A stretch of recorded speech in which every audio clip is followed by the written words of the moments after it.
Don't know if what I'm about to share holds any value, but I've been struggling to sleep, and I thought perhaps putting this into words might bring me some peace. It's not something I discuss here in town, because the subject still stirs something deep in certain people. If you prefer not to use this, I understand completely.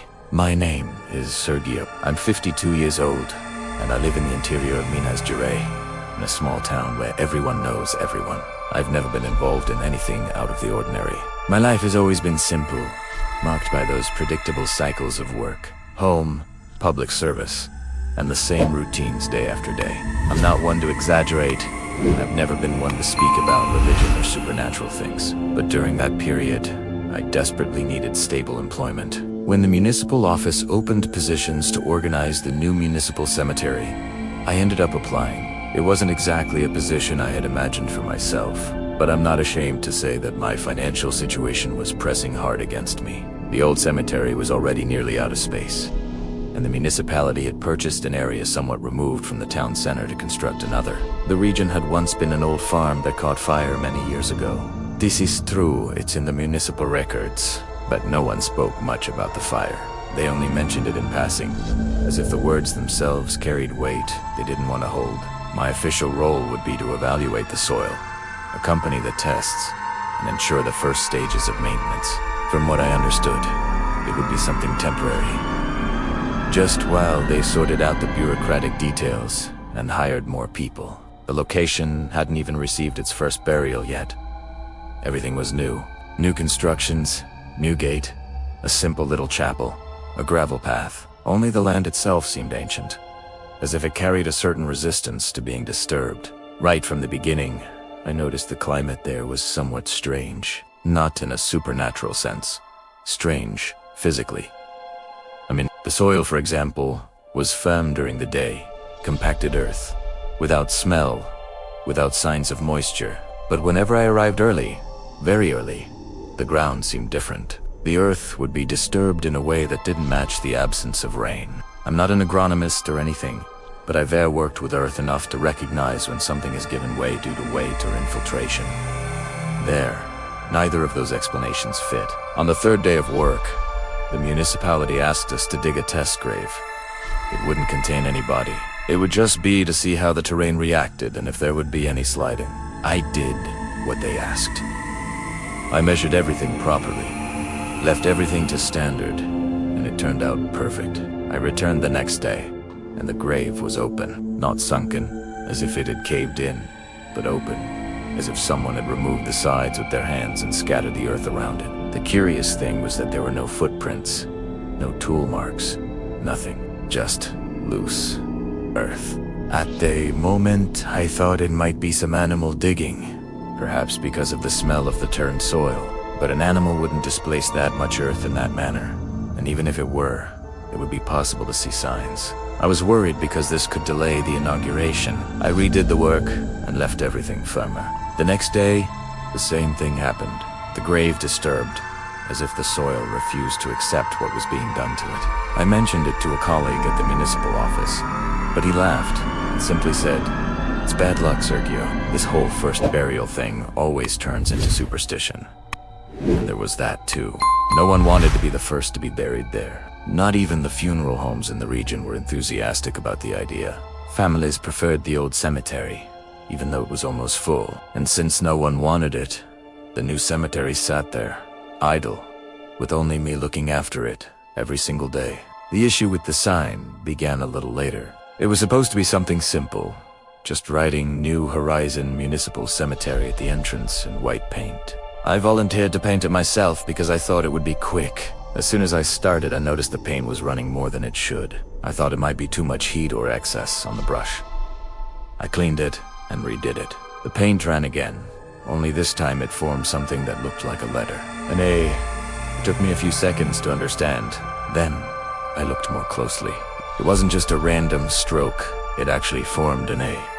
Have you ever felt that reality itself was trying to tell you something? But you kept pushing the message away because accepting it would change everything you believed about the world. I erased everything, gave it a light sanding, and tried again. Eat, run, again. This time it looked like ant. I became irritated. I cleaned it once more, covered the top part with tape, and redid it. It ran again. Now it was Antonio. I was so disturbed that I took a photo and brought it to the municipal office for people to see. They joked that perhaps I was the one who was nervous. I wasn't. I have a steady hand for this type of work. The letters appeared even when I tried to control the amount of paint. By late afternoon, I asked the oldest employee at the municipal office if he knew of any Antonio related to that farm. He fell silent for a few seconds, like someone who didn't want to touch the subject, and then said that the old fire had killed the owner of the area, a farmer named Antonio Lopes. His body was never found, at least not officially. Some said he had fled, others said he had turned to ash in the fire. Nothing documented, just loose stories scattered like seeds in wind. Sharing the comments a statement beginning with, "I recognize that ... double quotes, perhaps about a moment when reality showed you something you weren't ready to see, or when a place spoke to you in ways you couldn't ignore. Because sometimes acknowledging what we've witnessed, even when it defies explanation, is the first step toward understanding the deeper truths that exist beyond what we can see and touch." That night, I returned home, thinking about it. I didn't sleep very well. The new cemetery occupied my mind constantly, especially the sign. The next day, I went to speak with the town's priest, a simple person, but very respected. I didn't ask him to perform an exorcism or anything like that, because I don't even believe in those things in that way. I just wanted an opinion from someone older, someone who might have some reference about that area. He suggested blessing the location, saying that sometimes the problem is just the emotional charge that certain places carry when they pass through tragedy. We scheduled it for the following night. We never got to perform the blessing, because that same night, shortly before the agreed time, the first body arrived. The first official body of the new cemetery. A mason from the construction work itself. He had been found lifeless in his home. I won't go into details out of respect, but it was something sudden. This episode marked the beginning of what would come after. It was the first time I felt genuine fear of that place. Fear that has no simple explanation, no immediate logic. Just a weight that descends into your chest and accompanies you like a shadow you cull and shake off. I was there alone when the funeral car pulled up. I remember the cold air, the empty road, and the weak light from the posts. I also remember looking at the gate and feeling as if the terrain itself was waiting, breathing slowly beneath the surface. The strangest part was still to come. I just didn't know it at that moment. I remember exactly the hour when I saw the funeral car entering. The light from the headlights made the gate project a long shadow on the beaten earth floor, and that gave me a discomfort I can't explain.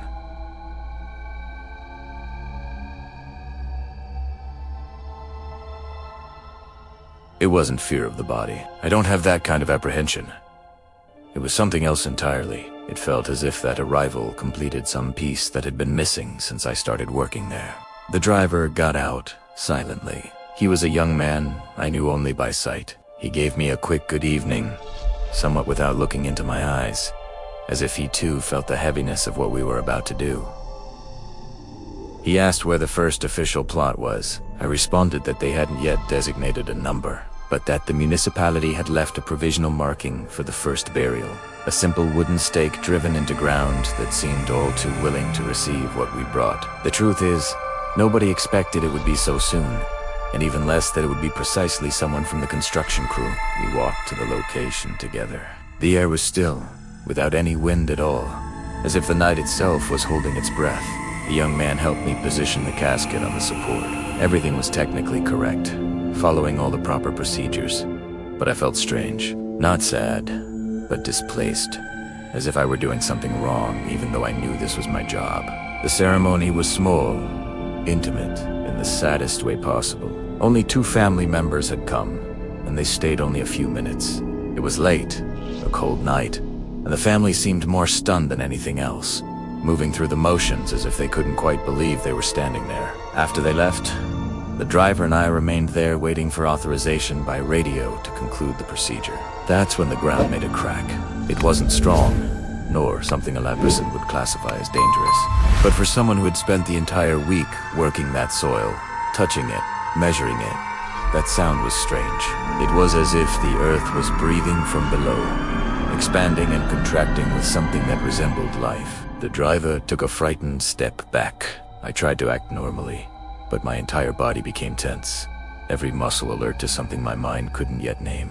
The earth sank a little, almost nothing, but perceptible enough to send a chill down my spine. I approached slowly and touched the contour of the grave with the shovel. The earth was warm. Not warm from the sun, because it was already night and had been for hours. It was a heat coming from within, from below, as if something deep in the ground was generating its own temperature. This gave me an immediate sense of unease, a nausea that rose from my stomach to my throat. The driver asked if this was normal. I answered that I didn't know, and the honesty in my voice seemed to frighten him even more. He said he needed to leave, and that the rest was on my account. He returned to the car and drove away quickly, his taillights disappearing into the darkness faster than seemed necessary. I was left alone, just me, the casket, the earth, and the silence that pressed against my ears like water. I couldn't finish that night. The ground really wasn't stable, and I feared that something would give way while I was working, perhaps swallowing me along with whatever lay beneath. I decided to return at dawn when the temperature would be more stable. I closed the gate and walked home with the flashlight in my hand, its beam cutting through darkness that seemed thicker than usual. The distance to the center was short, but that day it seemed much longer, as if each step carried me through time as well as space. The next day I returned very early. The sun hadn't completely risen yet, and the world existed in that gray space between night and morning. Right at the entrance, I noticed something wrong. The mason's grave, exactly the one where the casket had been left, was open, but not open in a collapsed or messy way. It was excavated, as if someone had dug back, but with great care, leaving the contour perfect, almost geometric in its precision. The casket was still there inside, only more exposed, as if it had been partially exhumed by hands that knew exactly what they were doing. I stood there, staring, not knowing what to think, my mind racing through possibilities and discarding each one. There were no shovel marks, no footprints, nothing that indicated human work. The earth that should have covered the casket was pushed to the sides, forming a symmetrical arc that gave me a chill that I still remember with clarity even today. What would it mean to you if the ground beneath your feet was trying to communicate something that words could never express? I decided not to touch anything before notifying the municipality. I called the supervisor. He thought I was exaggerating and said he would send someone throughout the morning. I waited, pacing, unable to sit still. While waiting, I went to clean the cemetery entrance, trying to distract myself from the growing sense that something fundamental had shifted in that place. When I passed near the sign again, I noticed that the paint I was peeling had formed not only the name Antonio, but now also an incomplete surname, L. It only needed to be finished, as if the wall itself was writing the story it needed to tell. That detail bothered me more than it should have. It didn't seem like coincidence anymore. It seemed like intention. Right in the comments, a declaration beginning with, "I decide, ... double quotes. Perhaps about choosing to face what frightens you instead of running from it, or deciding to trust your instincts even when logic tells you otherwise. Because in those moments when reality bends and shows us something impossible, our decision to acknowledge it or deny it shapes not just what we see, but who we become in the seeing." Since there was still time before the municipal office people arrived, I decided to go to the office where we kept some documents and maps of the area. There was a huge envelope with old blueprints of the farm that existed there before the fire. I kept leafing through, without any specific objective, just trying to better understand the past of the place, as if history might explain what the present refused to. One found a poorly preserved copy of a record. It said that the owner, a certain Antonio Lopes, disappeared in the fire. But there were rumors that the body had been partially located. The document, however, said that sufficient material was not identified for official burial, as if he existed in some liminal space between the living and the properly dead. The final signature was illegible, faded by time, or perhaps deliberately obscured. I put everything away and returned to the area of the grave. When I arrived there, my first reaction was to close my eyes, as if not seeing would make it less real. The contour had changed again. The casket was even further out, rising from the earth like something being born. But this time it wasn't just earth that had been displaced. There was a kind of mark on the ground, resembling the shape of another old casket, as if something had been pushed from below upward, forcing its way through layers of soil and time. I felt my heart accelerate, pounding against my ribs. I knew there'd be no one there during the early morning hours. There was no way someone could have moved things without leaving a trace. There was no way any of this was happening naturally. But I also didn't want to fall into the temptation of thinking about paranormal things, because accepting that would mean accepting that the world operated by rules I didn't understand. I kept repeating to myself that there must be a logical explanation. Even as that explanation moved further and further from reach, the municipal office people arrived around 10 in the morning. 3 men, all of them tired before they even began. They all looked, scratched their foreheads, and no one knew what to say. The supervisor, who used to joke about everything, didn't make a single joke. He just asked to close the grave any way possible for now, as if covering it would make the problem disappear. We spent about 2 hours working on that, none of us speaking more than necessary. In the afternoon, I was called to the secretary's office. They thought I was overloaded because I was the only one responsible for everything there. They said that perhaps the work had been poorly done and the soil was reacting because of the old fire. As if chemistry could explain what felt like consciousness. But no one touched on the subject of the name on the sign anymore, nor the symmetrical marks in the earth. I was left with the feeling that they were asking me to ignore it, to be complicit in pretending nothing impossible was happening. The priest, who should have gone the previous night to bless the location, ended up only looking for me at the end of the day. When I explained what had happened, he fell silent, as if he were trying to process information that didn't fit into his framework of faith and reason. I asked if he still intended to perform the blessing. He responded yes, but that perhaps it would be better to wait a few days, though neither of us said what we were waiting for. I returned home exhausted, every muscle aching from tension more than labor. I thought I would sleep well, but I ended up waking in the early morning with the sensation of someone calling my name. I woke sitting up in bed with a very clear impression of having heard Sergio very close, spoken in a voice that was somehow familiar and completely unknown at the same time. There was no one there, of course. And I don't usually have this type of dream. I thought I was just tired, my mind playing tricks in the space between sleep and waking. But the next day, when I arrived at the cemetery, I noticed something that took my ground away completely, as if the earth beneath my feet had finally decided to tell its truth. There was a partially burned casket, exposed in the part where the earth had sunk the previous early morning. It wasn't the mason's casket. It was another, much older, wood that seemed to have passed through fire and carried that memory in every charred grain. It had a dented metal plate, almost illegible, corroded by time and heat. I could only read 2 words, etched there as if they had been waiting decades to be seen again. Antonio Lopes. That didn't make any sense, and at the same time it was as if everything the terrain had been trying to say since the first day had finally gained form. Finally found its voice in the language of earth and bone and memory that refuses to stay buried. I stood before that ancient casket, like someone looking at something that shouldn't exist, something that violated the basic rules of time and place. I don't know if it's ever happened to you, encountering something that seems out of place, like a piece from another puzzle entirely. The sensation is similar to hearing your name being called by a voice you don't recognize, a voice that knows you but that you've never heard before. It's a strangeness that doesn't hurt, but leaves your entire body alert. Every sense heightened to a frequency you didn't know you could perceive. The burned wood was dark, almost without shape, as if fire had consumed not just the surface, but the very idea of what it once was. It seemed to have been removed from somewhere much deeper than the surface of that terrain, pulled up from layers of earth that hadn't seen light in decades. The metal plate was rusted, twisted, and you could only read Antonio Lopes.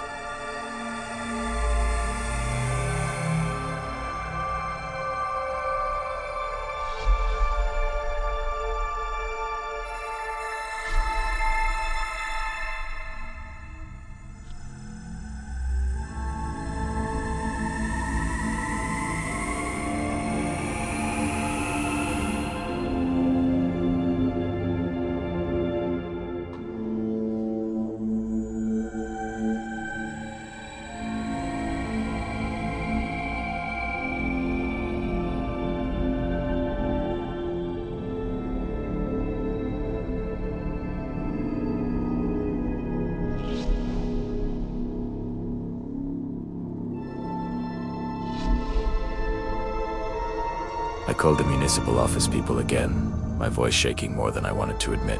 They came in silence, looked with eyes that refused to meet mine, photographed with cameras that clicked like nervous heartbeats. But no one seemed willing to comment. I observed their reactions more than the casket itself, watching how they moved around it as if it were something that might wake up. One of them, the oldest, said only, "Better not to touch this for now," his voice carrying the weight of someone who knew more than he was saying. And that was it. They asked to close the new cemetery for a few days for analysis, though what kind of analysis could explain what we were seeing, I couldn't imagine. I was left without function there, without purpose. I spent the morning alone, sitting near the entrance, trying to understand what I had just seen, trying to force my mind to make sense of something that refused all sense. And the worst part is that I couldn't. I truly couldn't. Not on that day. Not today. Not in all the nights since, when I lie awake replaying every moment. Have you considered how sometimes a place chooses you, rather than you choosing it? And how that choice can reshape your entire life? But what marked me most came a little later, in a way that felt both inevitable and completely unexpected. The municipality decided, with the argument of administrative reorganization, to transfer me to the old cemetery. It wasn't an invitation. It was an appointment, a decree that felt like destiny disguised as bureaucracy. Lifetime caretaker. That was the term they used. Words that sounded like a life sentence wrapped in the language of employment. I didn't ask for this, and they knew it. Could see it in my face, in the way my hands trembled when I signed the paper. It was as if suddenly the future had been decided for me, as if invisible hands had written my path and all I could do was follow. Leaving the comments of your testimony with the words, "I have learned that ... double quotes. Perhaps about moments when life redirected you towards something you didn't choose, but that somehow chose you. Or what you discovered about yourself when circumstances beyond your control became the very thing that defined you. Because sometimes our greatest lessons come not from the paths we select, but from the roads that select us, pulling us toward truths we never knew we needed to face. On the first day at the old cemetery, I walked among the tombs without direction, just trying to understand what I was doing there, what purpose this place would serve in the story of my life. The place was completely different from the new one, alive in ways that earth and stone shouldn't be. It had movement, had families visiting, had maintenance, history, everything marked by time but living, breathing with a rhythm of memory and grief, and love that endures beyond death. This relieved me somewhat, gave me something solid to hold on to. But at the same time, I felt displaced, as if I were there because someone wanted me to be, and not because I chose, as if I were a piece moved across a board in a game whose rules I didn't understand. In the following weeks, I began to notice that the story of the old farmer was on something as forgotten as they had made me believe. Many older people knew the name, would stiffen slightly when they heard it. Some said he had died fleeing, others that he had died burned, others that he had been buried right there, but without official record. As if his death existed in the space between truth and rumor. Moat spoke quietly, as if it were something that should remain on the inside of conversations, locked away where it couldn't disturb the present. I never mentioned what I had seen at the new cemetery, not out of fear of what they would think, but because I myself no longer knew how to explain, how to make words carry the weight of what I had witnessed. The more days passed, the more that seemed like a distorted memory. Like a dream you try to organize, but it escapes through your fingers, leaving only the feeling of having touched something real. For some reason, I began to feel shame too, a heaviness that settled in my chest and wouldn't leave. Shame for having accepted that job. Shame for having disturbed that ground, as if I had touched something that wasn't mine to touch, had opened a door that was meant to stay closed. I don't know if what I'm saying makes sense, if words can ever truly carry the texture of these feelings. The new cemetery was officially closed a few weeks later. They said it would be readjusted, restructured, made safe, but they never reopened it. The area was fenced and no one comments on the subject anymore. As if collective silence could bury what the earth itself refused to keep hidden. It became forgotten land, a blank space on maps, where something used to be. I try to move on with life, to find normalcy and routine. The work at the old cemetery is calmer than I expected, almost peaceful in its own strange way. I take care of cleaning, organization, talk with some families who visit their dead, do small repairs that keep the place from falling into decay. It's silent work, but it's not heavy. Sometimes it even helps me put my thoughts in place. Gives me something to focus on besides the questions that circle endlessly in my mind. At least it was supposed to help. Was supposed to bring some kind of peace. But there's one thing I need to mention, and this is what really made me write to you. What keeps me awake when the house is dark and the world is quiet. And here I swear I'm not exaggerating or trying to give some mysterious tone to make this more dramatic than it is. It's just what happens in the simplest possible way, without ceremony or warning. From time to time, when I'm alone cleaning the headstones or sweeping near the entrance, I have the sensation that someone is standing behind me, watching with patient attention. It's not peripheral vision, not shadow. It's just presence, a light weight in the air. Like the feeling of being observed even when you can't see the observer. And whenever I turn, there's no one there. It's empty space and tombstones. And the wind moving through grass. I know this could be psychological. Perhaps it's tiredness, stress, suggestion, my mind playing tricks after everything I've experienced. But there's one specific thing that happens almost every time. Something I can't explain away as imagination. Someone calls me by name. It's not a shout, not a whisper, not a voice from beyond, wrapped in ethereal echo. It's just a low voice, as if someone were a few steps away, speaking in a tone that's almost conversational. Sergio, that's how it sounds. Casual and intimate at once. The first time it happened, I almost dropped the bucket. Water sloshing onto stones that had stood undisturbed for decades. Today it happens with less impact. The shock worn down by repetition, but it continues happening with a regularity that feels intentional. Another detail is that normally it comes accompanied by a short phrase. Always the same. Said with that tone of someone remembering an old debt. A promise that was broken, or a place that was stolen. You took my spot, Sergia. The part that bothers me most is that when the voice comes, I don't feel fear the way you'd expect. You feel guilt deep and inexplicable, and I don't know why.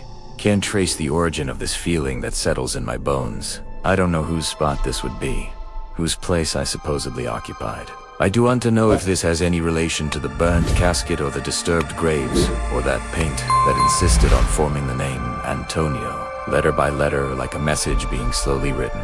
I really don't know, and that ignorance weighs on me more than any answer could. And this isn't false modesty or theatrical uncertainty. I genuinely don't have answers.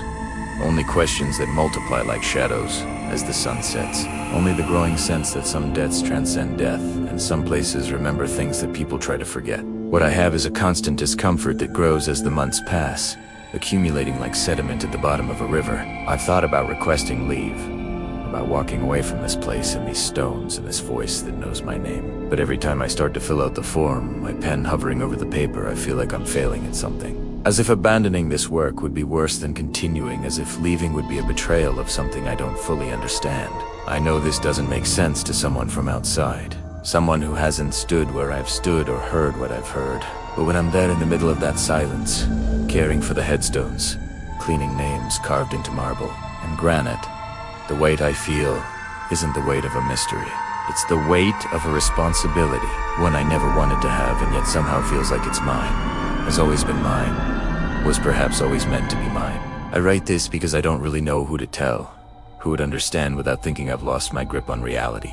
Here in the city, it's better to leave it quiet, to let sleeping stories lie undisturbed. Deep down, I think I just wanted to get some of this off my chest, to speak it into existence so it's not just circling endlessly in my mind. I'm not looking for explanation, or validation, or even belief. I'm just trying to organize what's been hanging in my memory, suspended like dust in afternoon light. If you use this on the channel, I only ask that you change my name, not out of fear of someone finding me, but because this story didn't start with me and perhaps it never really ended. Perhaps it continues in ways I can't see, in voices I coine hear except when they choose to speak my name in empty cemeteries where the dead keep better records than the living ever did. I've lived in this building long enough to know it was never exactly silent.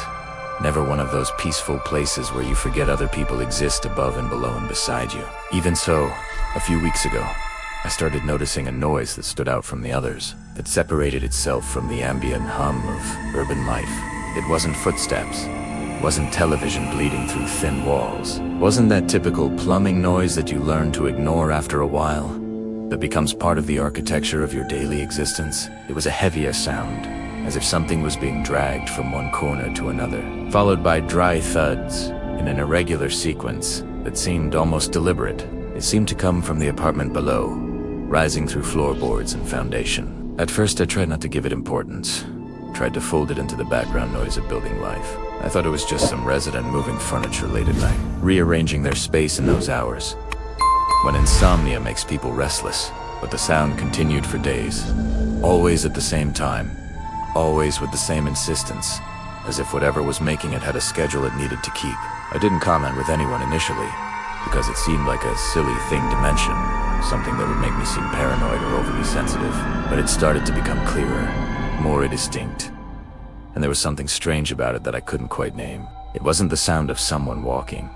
There were no footsteps, no displacement of weight that suggested human movement. It was just the dragging, then the thuds, and that rhythm of something being pushed repeatedly, as if it were stuck and trying desperately to break free. One afternoon, when the sounds started earlier than usual, I went downstairs to ask if everything was okay, if they needed help moving something heavy. The hole was empty. That particular emptiness, that feels intentional rather than coincidental. And the door of the apartment below was ajar, open just enough to see a sliver of darkness beyond. This bothered me immediately, sent a warning signal through my nervous system. It wasn't common for anyone to leave their door that way. Not in this building, not in this neighborhood. I stood there for a moment, calling out for someone, my voice echoing in the hallway in a way that made me feel more alone than I had before I spoke. But I got no response, just silence that seemed to absorb my words. The corridor light entered through the gap, illuminating only a strip of floor inside, creating shadows that seemed deeper than they should be. I pushed the door slowly, the hinges creaking in a way that sounded like a warning I chose to ignore. When I entered, I felt that still air that only spaces closed for a long time have, air that hasn't been breathed or moved or disturbed by living presence. The smell also wasn't of an inhabited house, wasn't of cooking or cleaning products or the thousand small scents that accumulate where people live their lives. There was no furniture, no sofa, no bed, nothing that indicated someone lived there, no evidence of human occupation. It was all empty, like a property that had just been vacated, abandoned in haste or desperation. But the walls demanded attention in a way that made my skin prickle. They were scratched, marked with something that spoke of violence or desperation. At first I thought it was water damage, infiltration creating patterns on the surface.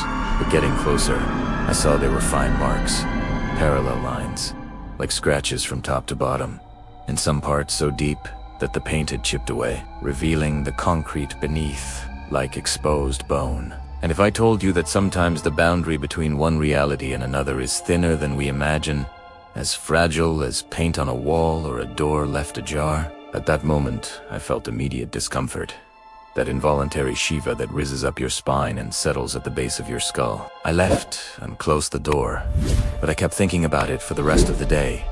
The image of those scratches burned into my vision. I called the building manager, trying not to seem alarmed, just curious, just a concerned neighbor making casual inquiry.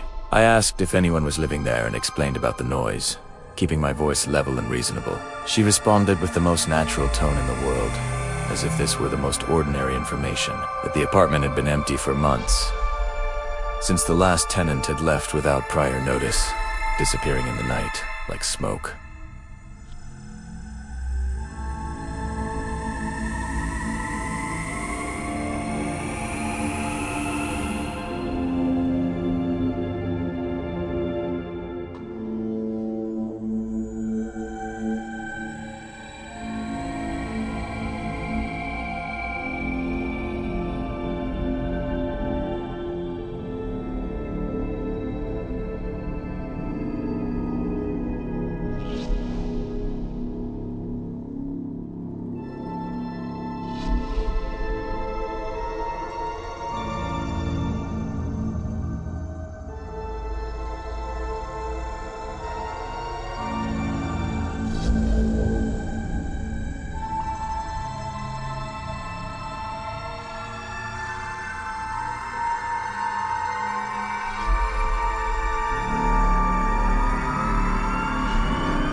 I went to the living room, looked at the ceiling without knowing what to search for, without knowing what I expected to see. but the sound was so direct, so present, that it seemed to happen there between the ceiling.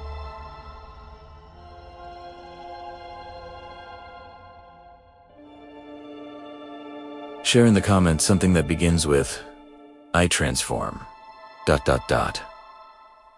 Perhaps about how you've changed after encountering something that couldn't be explained, or how facing the impossible transformed your understanding of what's real. When walls scratch themselves and sounds travel impossibly through space, we're being offered an opportunity to transform our relationship with mystery itself, to become people who can hold uncertainty without needing to resolve it into comfortable answers. I stood in the middle of the living room, holding my breath without realizing it.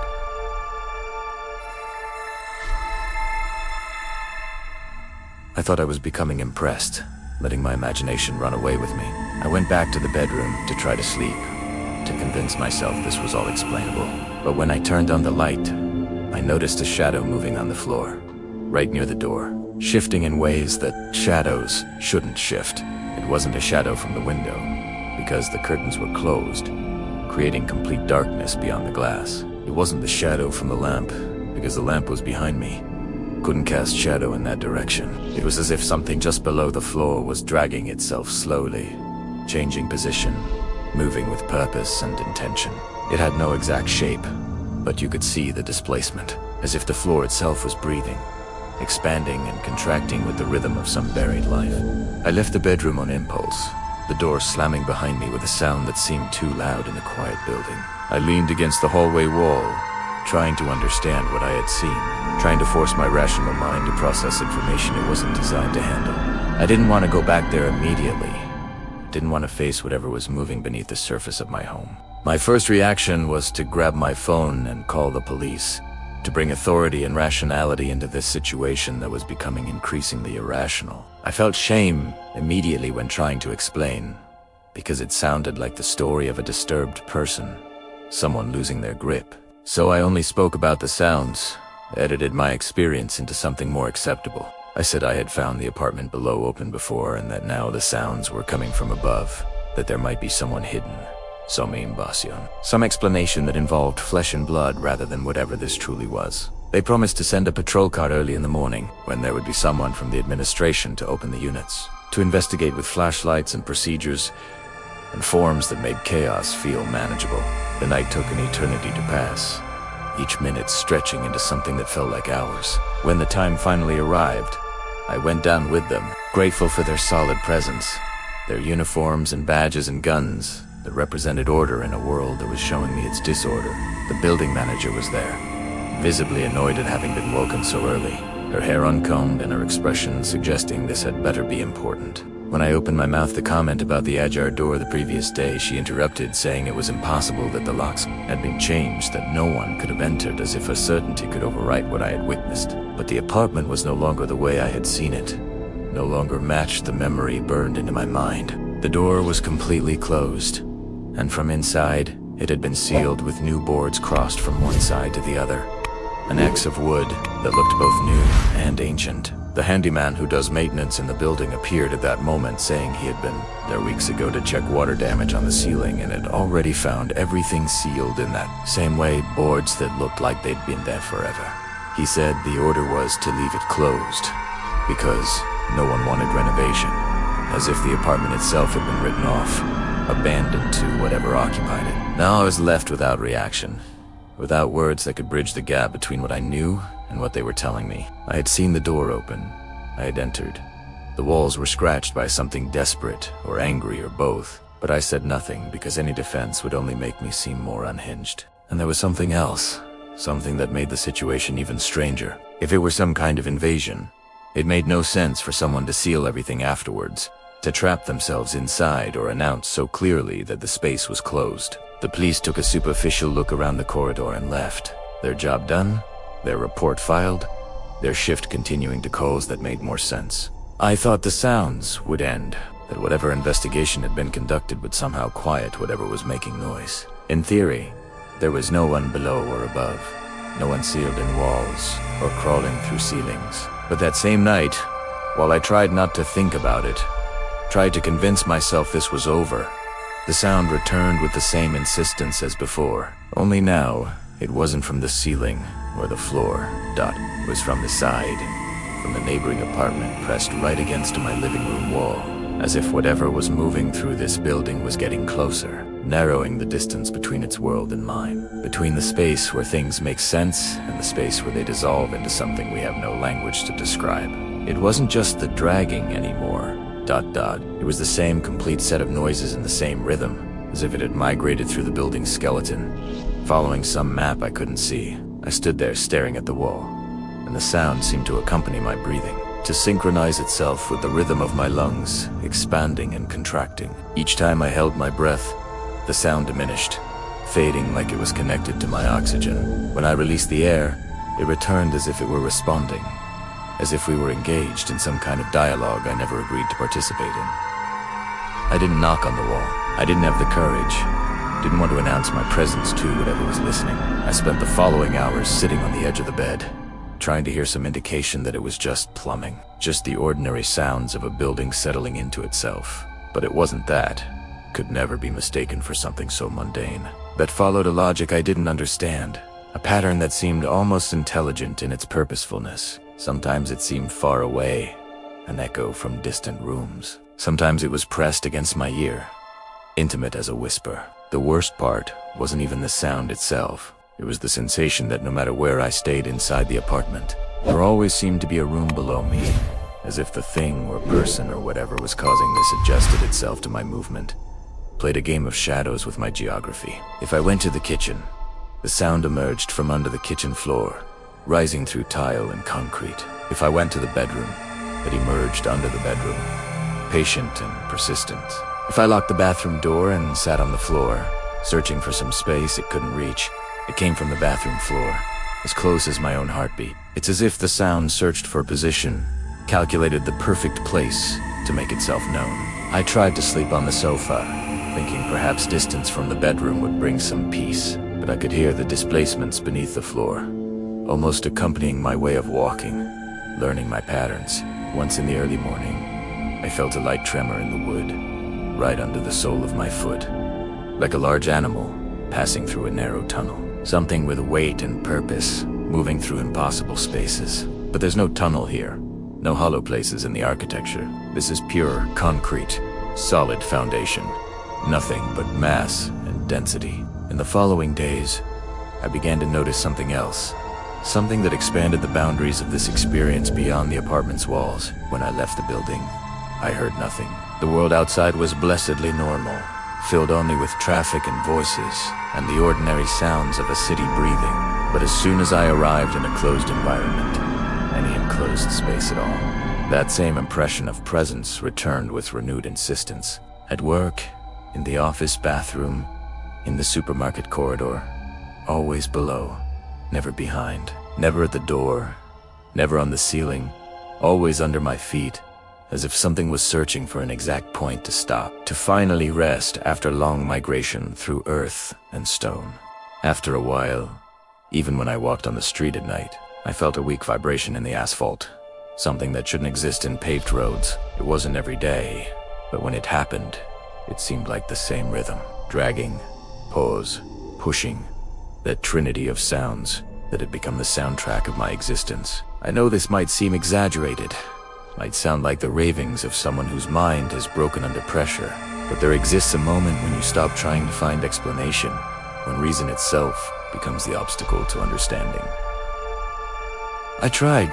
I swear I tried with everything I had. I looked at building blueprints, talked with neighbors who thought I was asking about construction schedules, asked about old projects, searched for any justification that would fit everything into a framework that made sense. Nothing explains the open door that was later sealed, as if reality itself had been edited. Nothing explains the shadow moving across the floor like something alive. Nothing explains the persistent sensation that wherever I go, there always exists a space below me that shouldn't exist, shouldn't be possible in a world governed by physics and measurement. Haven't you wondered why sometimes a presence chooses you, follows you not because of who you are, but because of where you're standing? I don't know if there's something with me or with the building, some quality I possess that attracts this attention, or some flaw in the structure that allows impossible things to manifest. I only know that, Since that first night, I've never been able to ignore the floor beneath my feet. Never been able to trust the ground that holds me. And in recent days, I've started to notice something new, something that changes everything. The sound no longer happens only when I hear it. Sometimes now I feel it. A vibration that enters through my bones before it reaches my ears. And this, for me, is much worse than sound alone. Write in the comments your experience beginning with, "I feel that, ...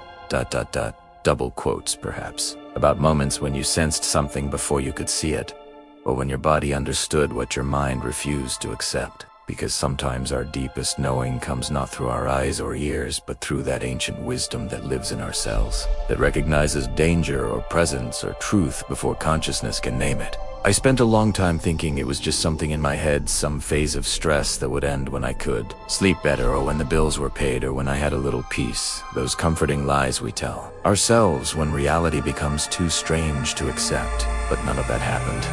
None of those conditions were ever met. And the more I tried to follow my life, tried to maintain the illusion of normalcy, the more it seemed that thing came along with me as if it were part of my shadow, inseparable from my movement through the world. I live in a simple neighborhood and have always taken the same route to go to work. The kind of routine that becomes so automatic you could do it in your sleep. I walk to the avenue, catch the bus, get off at the usual stop, and walk to the repair shop where I've worked for years.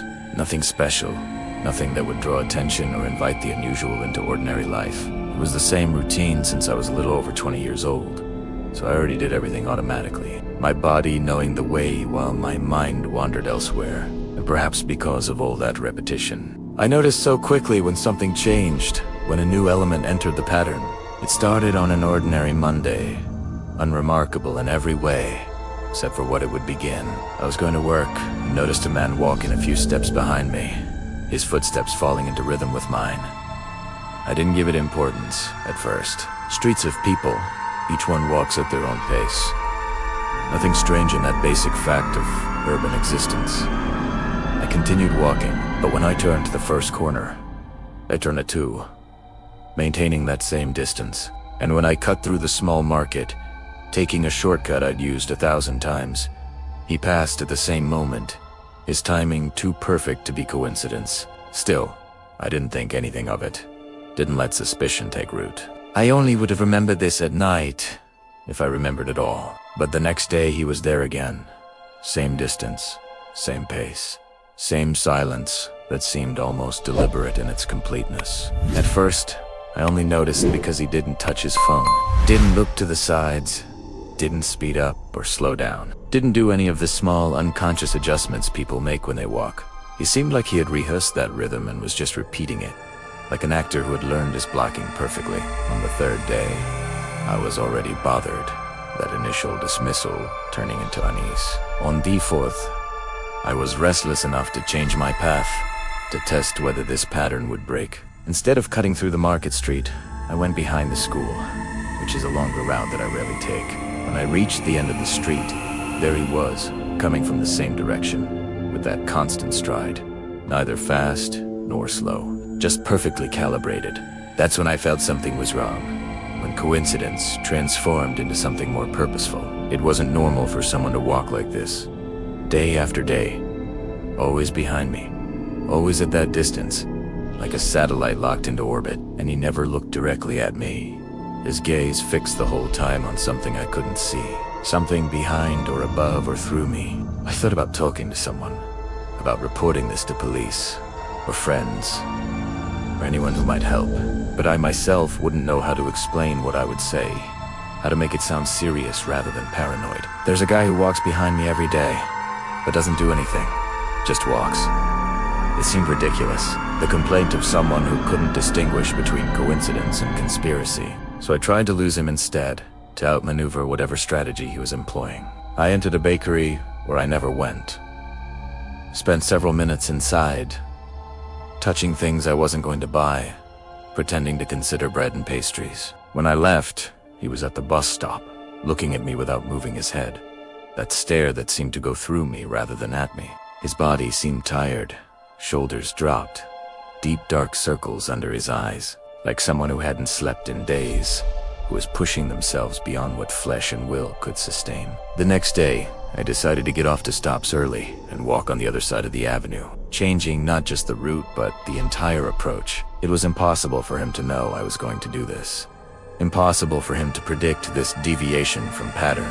But when I turned the first corner, I heard footsteps behind me. Footsteps that weren't urgent or fast, but were the same as always, the same rhythm, the same distance, as if no amount of evasion could break whatever connection existed between us.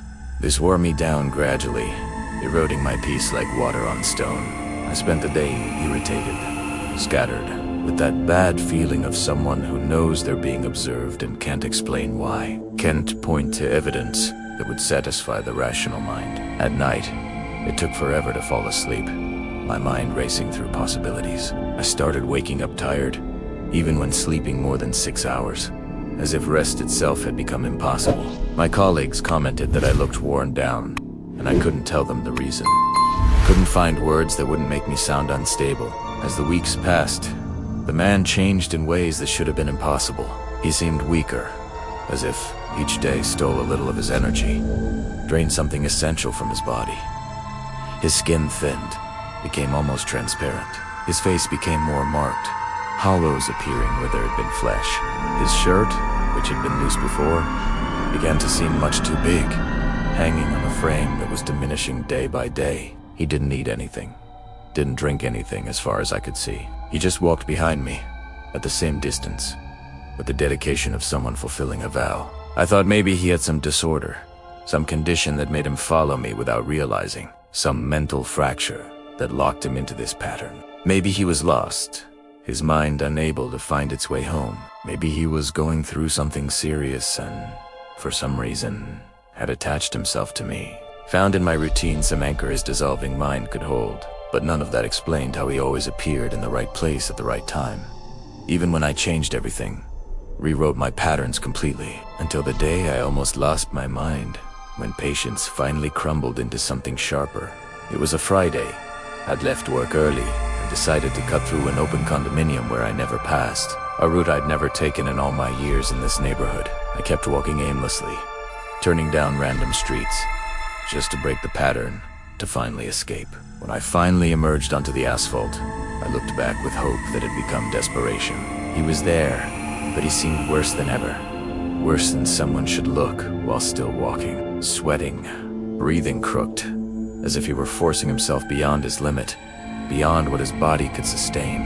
That gave me a mixture of pity and rage, emotions so tangled I couldn't separate them. I couldn't take it anymore, couldn't carry this weight another day, and the feeling of always being watched was corroding me from the inside, eating away at whatever peace I had left. On Saturday and Sunday, I barely left the house, afraid to see that man in front of the gate, standing there with that patient exhaustion. I used the backyard, washed my things there, tried to occupy my head with tasks that required no thought. It didn't work. Couldn't fill the space this had carved into my consciousness. On Monday, when I left, he wasn't there. And for 10 steps, I began to think it had finally ended, that whatever force drove him had released its grip. But after just a few more meters, there he was, emerging from the side street. Fallen, weak, but maintaining his pace with the dedication of someone who couldn't stop even if they wanted to. It was there that I noticed a detail that froze me completely, that changed everything. He wasn't looking at me. Had never been looking at me all this time. His gaze was always fixed behind me, as if he were accompanying something I had never perceived, something I didn't hear, didn't see, didn't feel moving in my wake. And the more I tried to understand this, the more he seemed desperate. Not because of me, but because of what was behind me, what I carried without knowing. That thought consumed me like fire consumes paper. I started walking faster, wanting to create distance, but he just kept pace, without running, without accelerating, but without losing rhythm either, as if it wasn't about me at all, as if he were just reacting to what he saw behind me, trying to keep track of something that used me as its vehicle. The last straw came on a cloudy day, late afternoon, when the sky was already beginning to darken into that gray space between day and night. I was returning home, and right at the usual corner, he was stopped. Not walking, but stopped completely, with his arms hanging loose, breathing as if he had run a marathon on legs that could barely hold him. His dark circles were so deep they looked like shadows painted on his face, permanent marks of something that couldn't be washed away. He was trembling, but he continued looking over my shoulder. His eyes locked on something I couldn't turn fast enough to see. I felt an enormous desire to say something. Not from courage, but because I had been carrying this weight for weeks. I needed to get it off my chest. Needed to break the silence that had grown between us. I approached slowly, and for the first time, he seemed to truly notice my presence. To register that I existed is more than just a path to follow. His eyes moved for a second, as if he wanted to look at me. Tried to shift his focus, but couldn't manage it. As if some force kept pulling his attention back. I stopped about 6 feet away. Close enough to see the desperation written in every line of his wasted face. Far enough to run if I needed to. He opened his mouth as if to say something, but nothing came out. He just took a deep breath. A very deep breath. Like someone about to make a decision. And it was there that I did the only thing I had never done before. I turned around. I didn't see anything. Just the empty street. The lit lamppost. A tree swaying in the wind. But the silence there had a weight I had never felt in my life. It was as if the air behind me was denser, colder, stiller. As if I had attracted the attention of something that shouldn't be looked at. The man behind me changed instantly. I heard his footsteps moving away. Not walking. Running like someone fleeing from a wild animal. I didn't look back. I stood there, looking at the empty street, not knowing what to expect. And when I finally turned around again, he was already far away, disappearing around a corner, stumbling, almost falling, but running away like a desperate man. He never appeared again. I still take my usual routes because I have to work, but since that day I walk differently. Sometimes I feel footsteps behind me, but they're not the same as his. They have no rhythm. Sometimes they're faster, sometimes slower. Sometimes they stop when I stop. Other times they continue for a few seconds, as if they take a while to realize I've stopped, but I never see anyone. I try to convince myself it's all in my head, that it's body memory, paranoia, accumulated fear. But every now and then, when I'm almost home, I feel that same sensation I felt on that cloudy late afternoon. The air gets heavier behind me, as if someone is about to put their hand on my shoulder, and I keep walking straight ahead, because deep down I know that if I decide to turn around again, whoever was behind that man and then behind me might decide not to look away this time. I always thought my sense of direction was good, but on that trip I realized that too much confidence in one SL memory can be a problem. I was going to a small town in the countryside to take care of a quick matter, something that would take a day at most. It wasn't the first time I'd driven that route, but a colleague had mentioned a shortcut that cut hours of driving. He said the old route was full of construction, that it was worth taking the dirt road and going straight until you reached a busier area. I had no reason to doubt him. The exit was easy to find. After I left the asphalt and entered the dirt section, there were no more signs, just vegetation on both sides, and a silence that made the car seem noisier than it actually was. The cell phone signal died a few minutes later. At first, that didn't bother me. I just had to drive and keep going. The road seemed endless. Just when I thought there were only a few kilometers left to get back to the asphalt, another narrow stretch or a rocky uphill section would appear. The sun was already starting to set when I realized I didn't see any houses, any grazing animals. Nothing to indicate that anyone used that route frequently. Even so, I kept trying to trust the directions. It was only after a long time.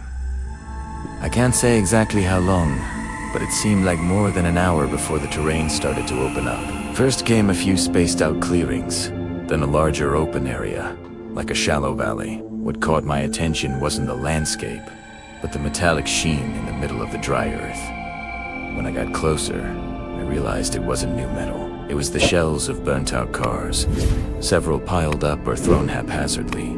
One was lying on its side, another completely without doors, just the skeleton. Some still had pieces of melted rubber stuck to the metal.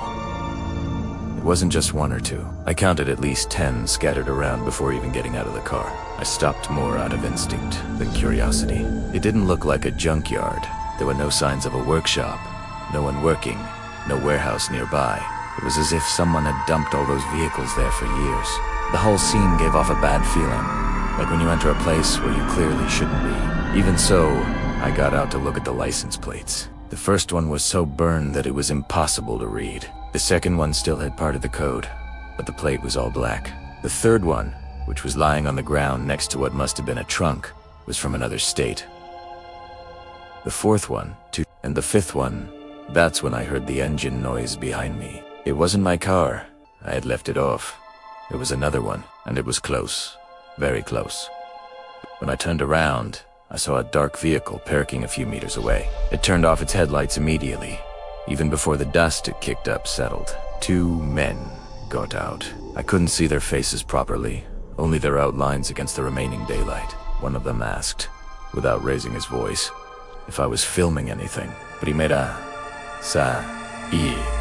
No, the other repeated for me to put my cell phone away, even though I already had it in my pocket. Then the first one said that it wasn't a place to stop, without explaining why. That's all he said, and he kept looking at me with his hand resting on the door of their car. I didn't argue.